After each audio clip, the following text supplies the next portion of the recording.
आप देख रहे हैं केडीएस न्यूज। बेहतरीन खबर के हमारे चैनल को लाइक और सब्सक्राइब कि एक धर्म गुरुओं के साथ बैठक करनी चाहिए। अब आपके साथ इत्तेफाक की बात है कि शायद ये कोविड के बाद पहली बार इस तरह की बैठक हो रही है। पहले शायद होती रही होंगी, लेकिन इसमें अब हम फोकस कर रहे हैं उन बच्चों पर जो 2 साल से छोटे बच्चे वो होते हैं जो बहुत ही नाजुक होते हैं। उनको यदि हमने जानलेवा बीमारियों से बचाने का काम कर लिया तो ऊपर वाला बच्चों की जान तो बचाएगा ही बचाएगा, आपके द्वारा जो कार्य होगा उसको बहुत ऊपर वाले की दुआएं मिलेगी। और मैं समझता हूं कि आज के तारीख में सबसे इंपॉर्टेंट चीज दुआएं होती हैं। आपके पास करोड़ों हैं, अरबों हैं, लेकिन अगर आपके पास दुआएं नहीं है तो आपसे गरीब आदमी हुए, ऐसा मेरा मानना है। मैं आप लोगों के विचार जानना चाहूंगा कि आप इससे कितना इत्तेफाक रखते हैं कि हमें नेक्स्ट जनरेशन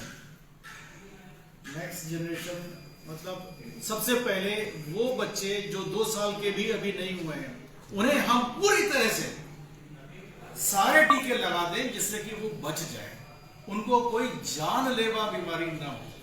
वो हमारे हाथ में है। उसके बाद फिर आगे जैसे जैसे बढ़ेगा, मैंने बताया कि डिफरेंट स्कीमें आ चुकी हैं तो वो तो है ही, लेकिन ये स्पेशल जो जिसके लिए ये बैठक बुलाई गई है उसका उद्देश्य यही है कि हम इन नौनिहालों को न सिर्फ बचाएं बल्कि संजोएं, आगे के लिए हमारा भविष्य तैयार कर लें। अगर ये भविष्य हमारा स्ट्रांग हो गया तो हमारा जिला स्ट्रांग हो गया, जिला स्ट्रांग हो गया तो प्रदेश स्ट्रांग हो गया, प्रदेश स्ट्रांग हो गया तो देश स्ट्रांग हो गया। आज आप देख रहे हैं यूक्रेन और रशिया का हाल, इतना पैसा होने के बावजूद सब बेकार है, क्योंकि मुझमें और आप में कम्युनिकेशन नहीं है। अरे भाई, दिल में कोई बात थी तो आओ बैठो बात करें, क्या समस्या है दूर करें। और एक बार हम लोग तारुफ कर रहे थे एक दूसरे का। मेरा नाम शैलेंद्र भटनागर है और अभी मैंने अपना थोड़ा सा बता दिया कि कहाँ से आया हूँ, क्यों आया हूँ। मैं doctor Anil Kumar Gupta basically TB का ही आदमी हूँ और टीबी कार्यक्रम के साथ साथ इम्यूनाइजेशन का कार्यक्रम भी देखना शुरू किया है। अभी डॉक्टर दीक्षित के बाद मैं देख रहा हूँ और इसी तरीके से आगे भी जैसे आए लोग यहाँ पर एकत्र हुए हैं, अच्छा लग रहा है। और जैसे ही मुकेश भाई ने आप लोगों का प्रपोजल रखा मैंने तुरंत एक्सेप्ट कर लिया। मैंने कहा भाई लोगों को बुलाओ और हम भी बात करना चाहेंगे।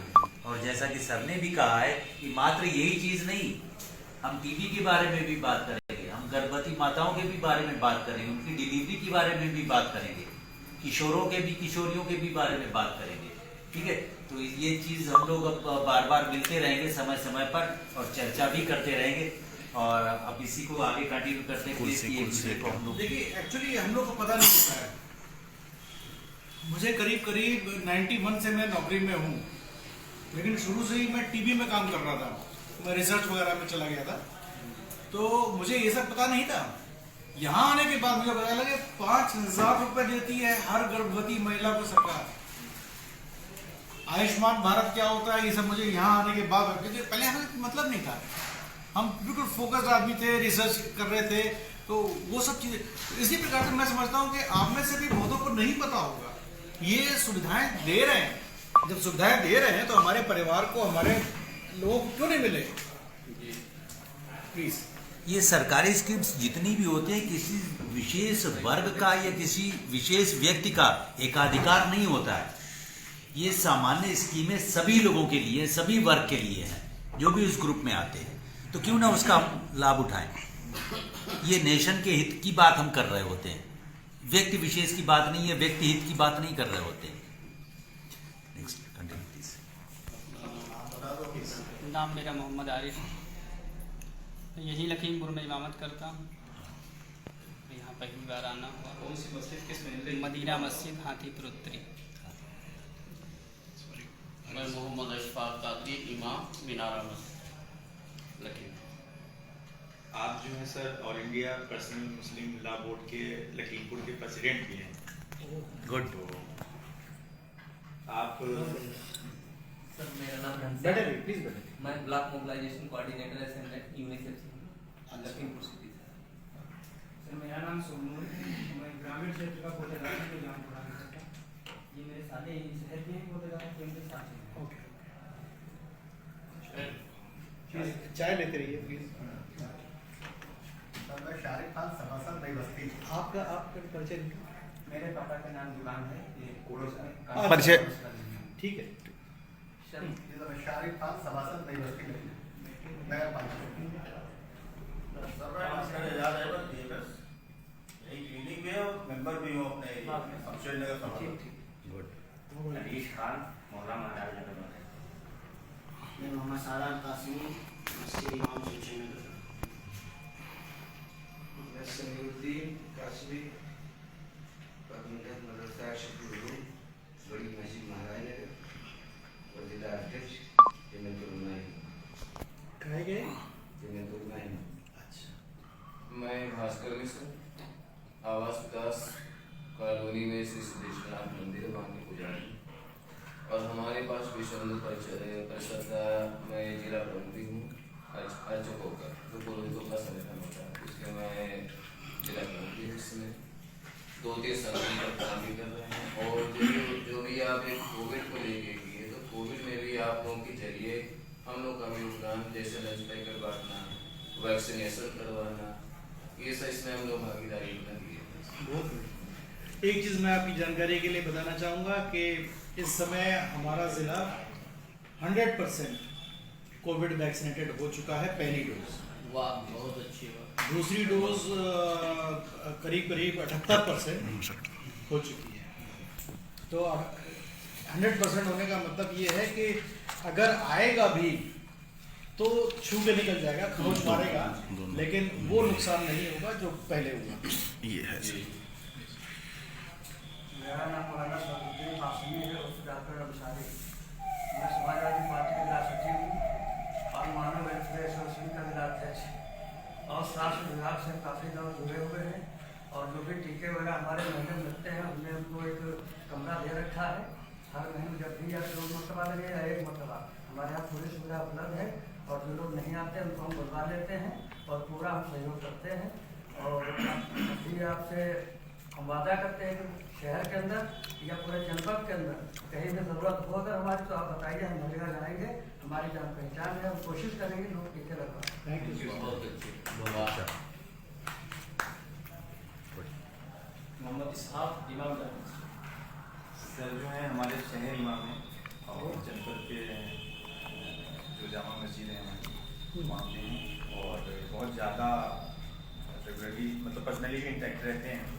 और कोविड के टाइम से ही, जब कोविड ही शुरू हुआ तो उससे पहले से था, लेकिन कोविड की अगर हम बात करें तो कोविड के टाइम में भी आपसे बाकी अन्य लोगों से मेरी मुलाकात नहीं हो पाई थी, आप 2 लोगों से हुई थी, जिसमें कि रिटेल में अपील जारी करना, वीडियो जारी करना कि भाई सोशल डिस्टेंसिंग बनाए रखें, मास्क का प्रयोग करें।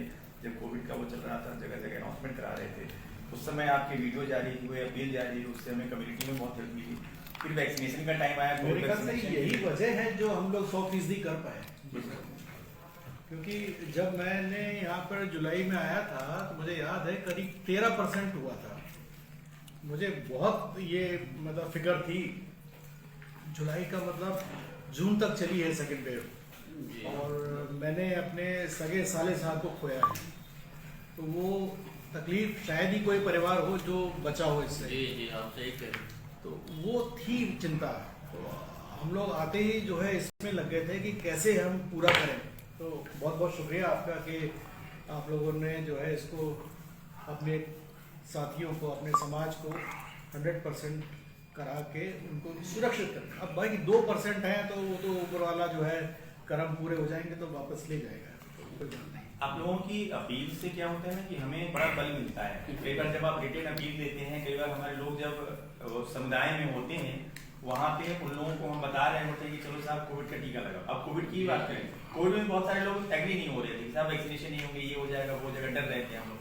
लेकिन जब उनको आप लोगों के द्वारा जारी की गई अपीलों पे जब हमने देखा, देखो उन्होंने भी बोला है, जब आपकी वीडियो वहाँ पे चलते हैं तो फिर वहाँ पे वो लोग वो होते हैं, मोबिलाइज होते हैं, वो लोग एग्री हो जाते हैं, यहाँ ठीक है साहब, जब उन्होंने लगवाया तो हमको भी लगवा लेना चाहिए।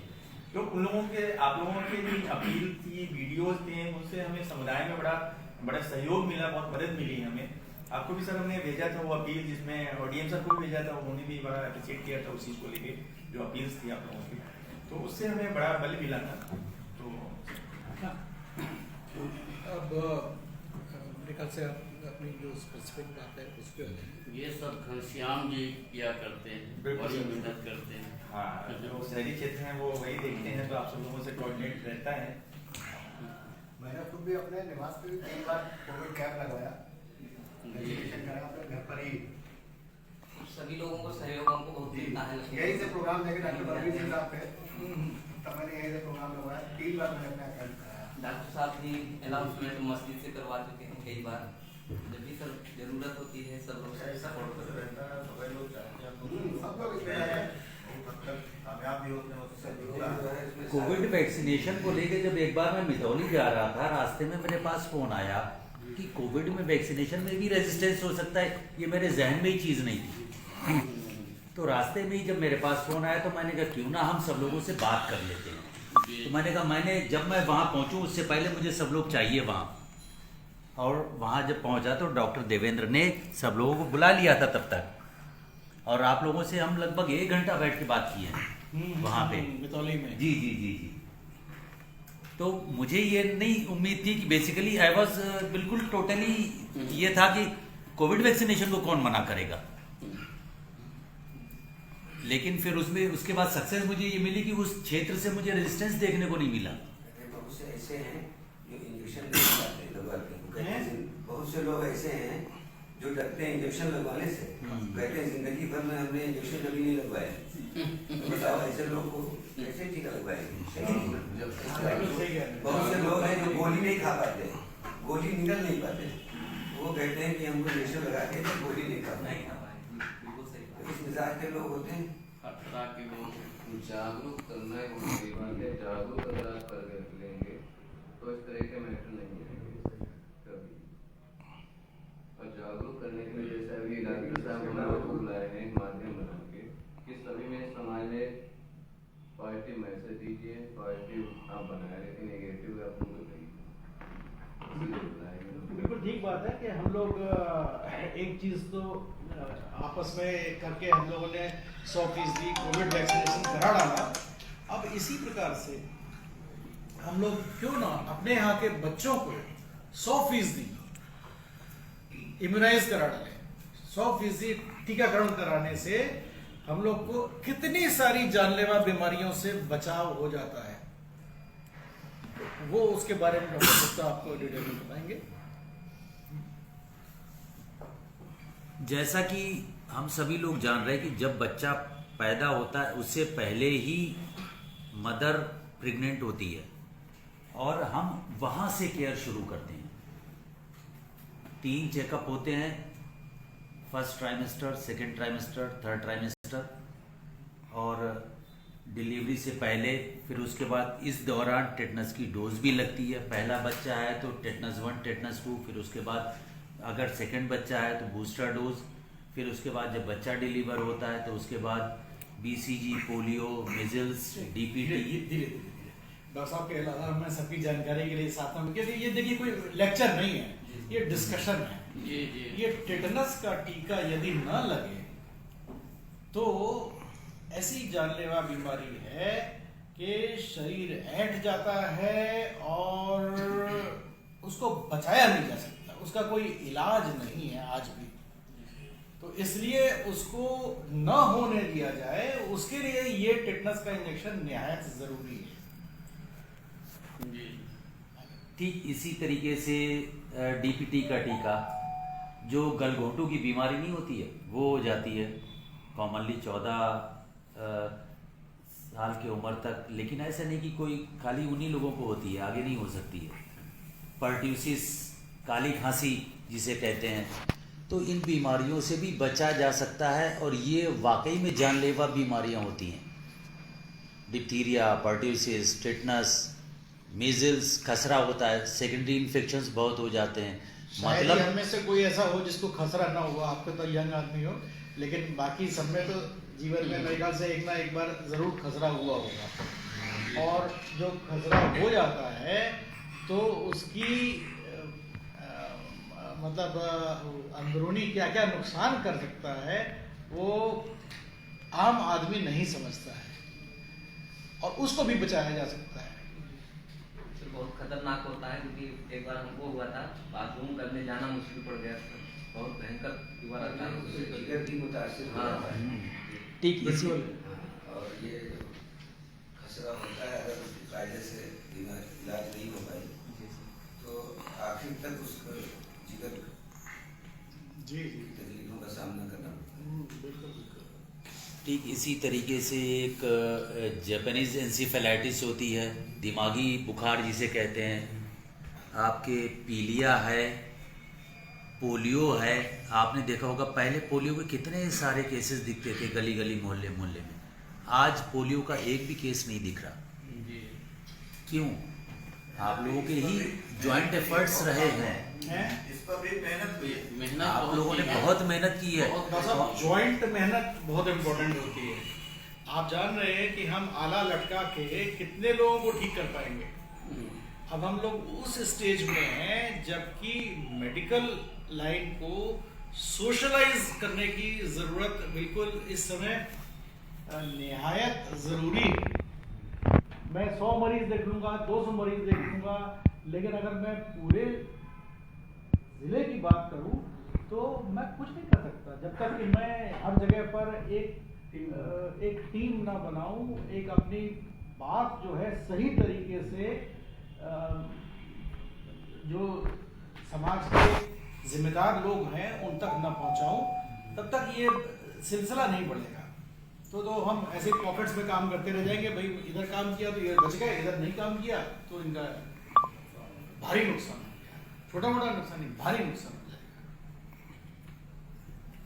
लेकिन जब हम ये बात करते हैं, एक तरफ गवर्नमेंट हमें इंसेंटिव दे रही है, इसका मतलब ये नहीं है कि हमें लालच दे रही है, चाहे वो कोई भी गवर्नमेंट हो, कि आप ऐसा करें। ये मोटिवेशन है।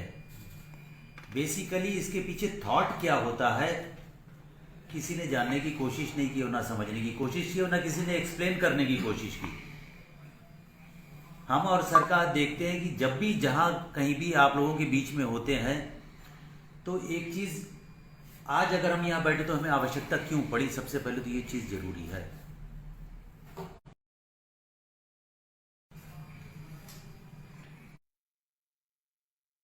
एक बार अगर बीमारी बढ़ जाए तो पैसा कितना खर्च होता है, शायद घर तक लोगों के बिक जाते हैं, जमीनें बिक जाती हैं, और एक तरफ हमें गवर्नमेंट सुविधा दे रही है, हम उसका उपयोग नहीं कर रहे हैं। तो हमें इसलिए नहीं साथ देना है अपना, या ये चीजें अडॉप्ट करनी है कि हमें गवर्नमेंट पैसा दे रही है, अच्छी बात है, प्रोत्साहन राशि मिलनी चाहिए, लेकिन ये हमारी नैतिक जिम्मेदारी भी है कि हम अपने बच्चे पैदा किए हैं, ये मेरे अपने हैं, मुझे इनकी सुरक्षा करनी है, उनको बीमारियों से बचाना है। मैं गरीब आदमी हूं, पैसा इतना कहां से लाऊंगा? टाटा बिरला बड़े आदमी तो इलाज करा लेंगे, कोई फर्क नहीं पड़ता, लेकिन आज अगर हमारा बच्चा बीमार होता है तो मैं कहां लेके जाऊंगा, इतना पैसा कहां से लाऊंगा? तो इसलिए मुझे वो प्रयास करने हैं। और जब तक कि हर व्यक्ति अपने स्तर से, अपने घर से इस चीज की शुरुआत नहीं करेगा, तब तक हम समाज को कुछ नहीं दे सकते, कार्यक्रम को सफल नहीं बना सकते, और कार्यक्रम की सफलता सीधे सीधे आप लोगों की सहभागिता पर डिपेंड करती है। हम आपके बीच में एक प्रोडक्ट लेके आते हैं, आप उसे नहीं खरीदते हो तो मेरा नेट गेन क्या है? 0। आपके फायदे की चीज हम बताएंगे तभी तो आप एक्सेप्ट करोगे। तो अभी तक ये था कि लोगों तक पहुंच ही नहीं थी कि हम उसके फायदे और नुकसान की बात करें।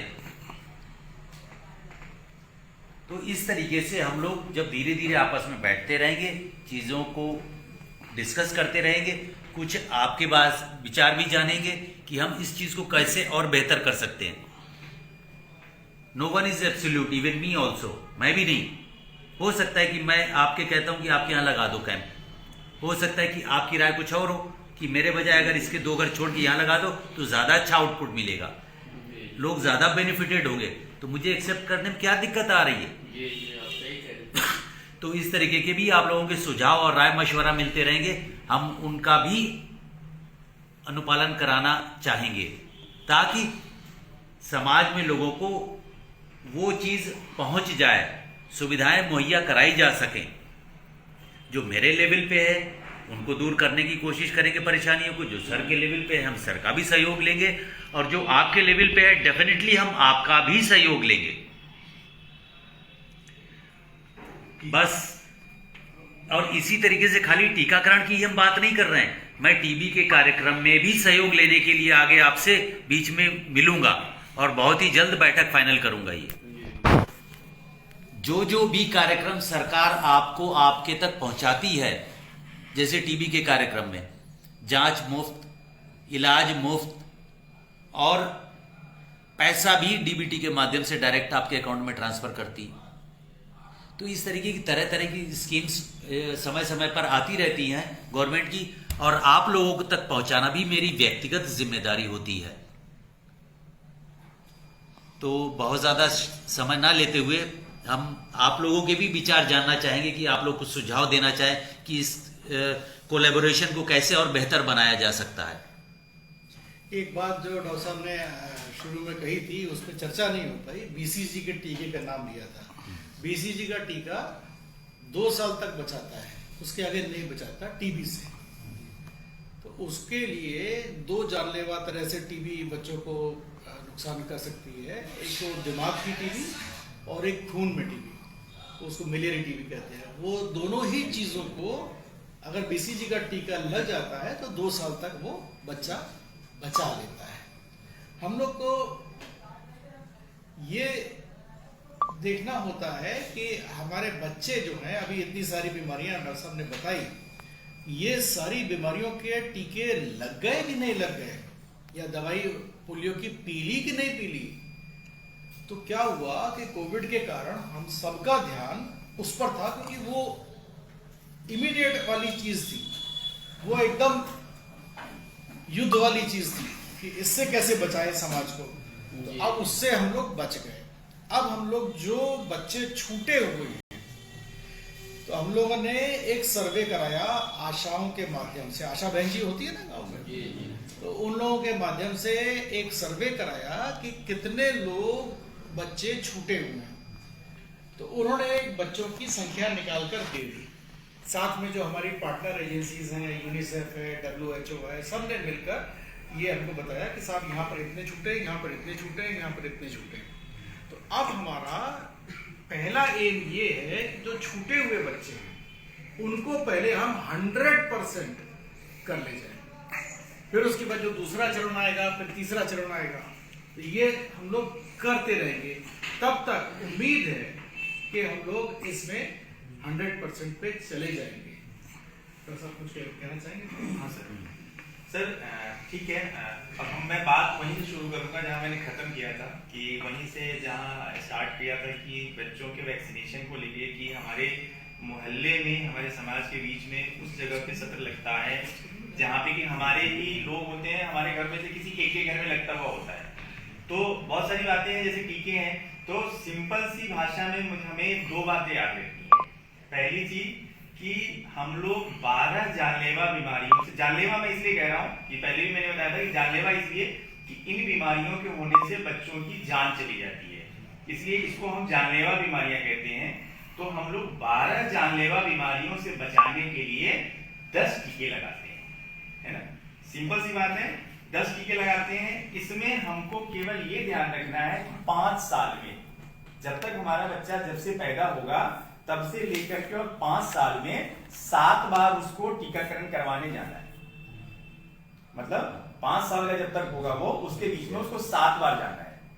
अब हम किसी से पूछेंगे कि भाई तुम्हारा बच्चा कितनी बार टीका, अब हमको वैसे हो सकता है कि भाई गिनने में टीके ना पता चल पाए, तो भाई तुम्हारा बच्चा कितनी बार गया है, अब वो बताएगा साहब 3 दफे तो हम लगवाई आए हैं, इसका मतलब तुम्हारा 4 दफे का और बचा हुआ है। अपने आशा से, एनएम से उनसे पूछ लेना कि अब कब लगेगा। अब तो कार्ड मिलता है साथ में हाँ, वैक्सीनेशन का। हाँ, लेकिन हो सकता है कार्ड हम हैं, आप हैं, हमको कार्ड जाते हैं, डेट आगे पीछे हो जाता है, फिर अब हो सकता है जब आपसे मुलाकात हो या मेरे से मुलाकात हो तो उस समय कार्ड नहीं होगा, हम उनको नहीं बता पाएंगे कब है या क्या है, नहीं पूछ पाएंगे। हम सिंपल सी अपनी भाषा में उनसे पूछने कई दफे गए थे, अब वो बताएं कि साहब 3 दफे गए थे हम, इसका मतलब तेरा 4 दफे का अभी और बचा हुआ है, पूछ लेना किसी से, अपने एएनएम से पूछ लेना, आशा से पूछ लेना कि अब कब आना है ना।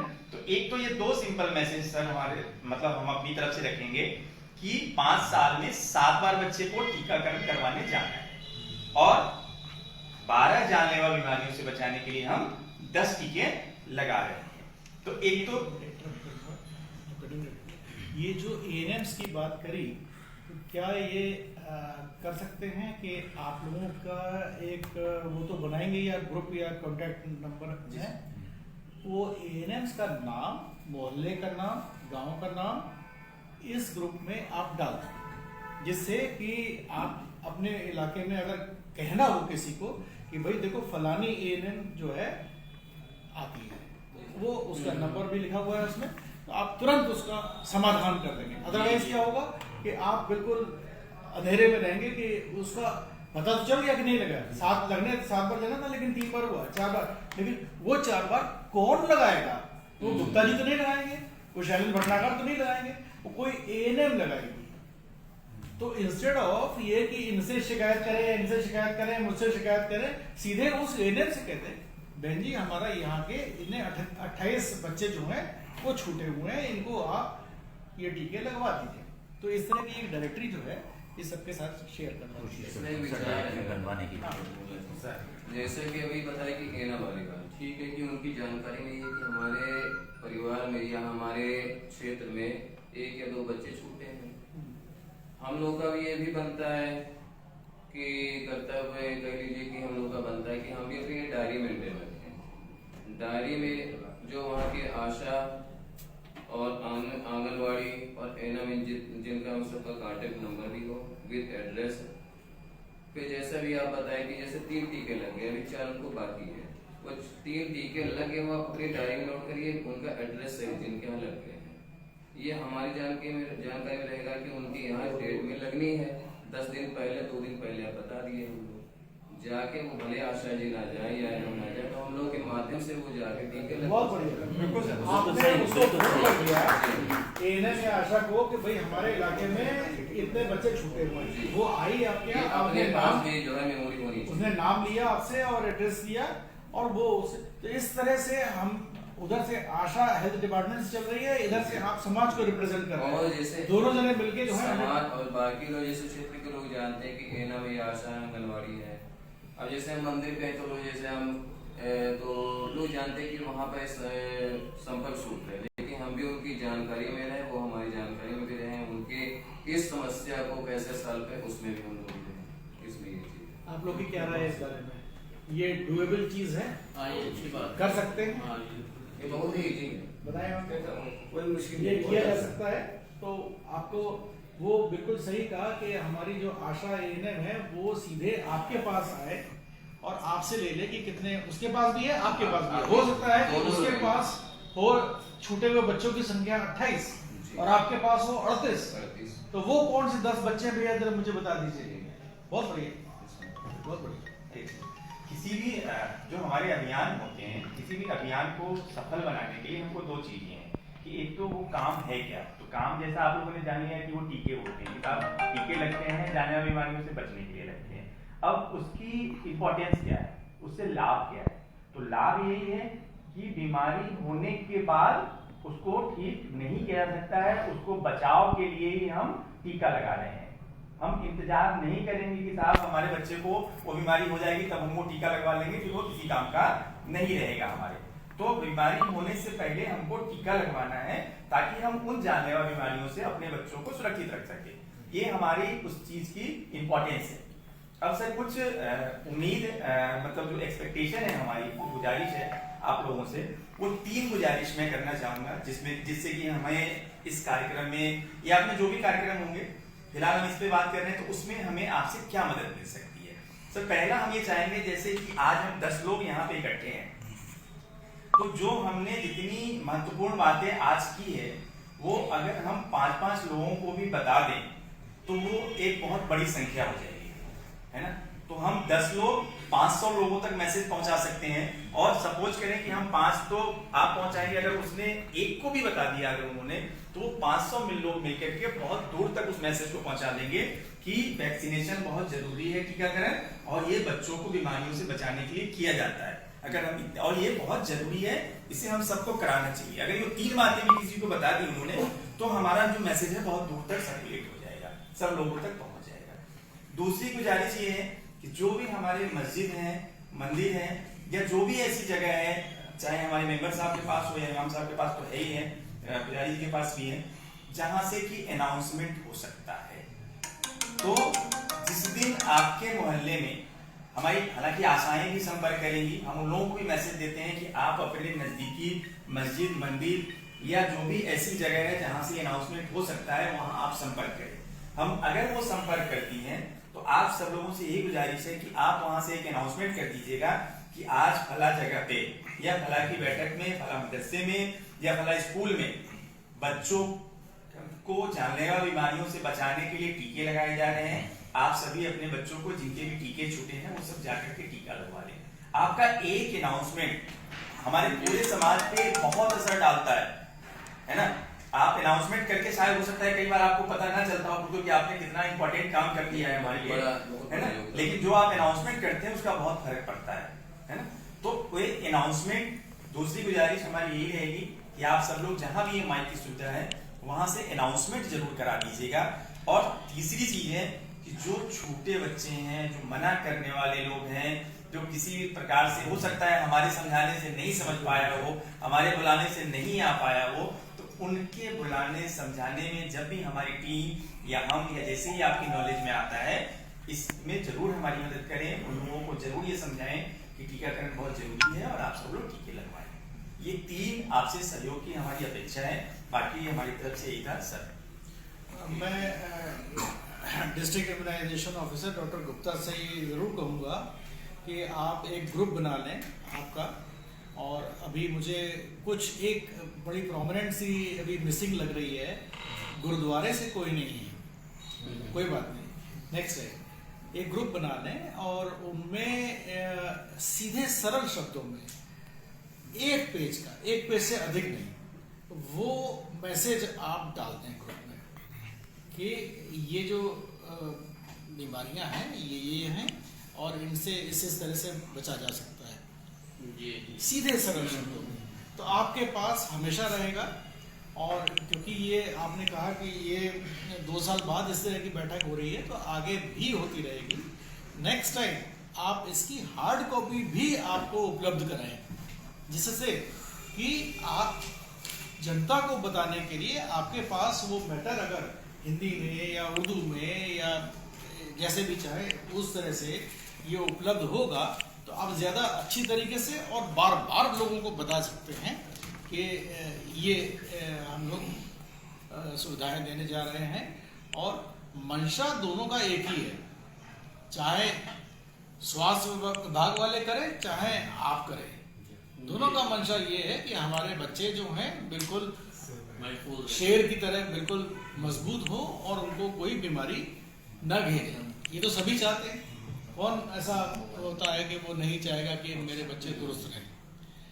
तो मुझे इतना ही कहना था।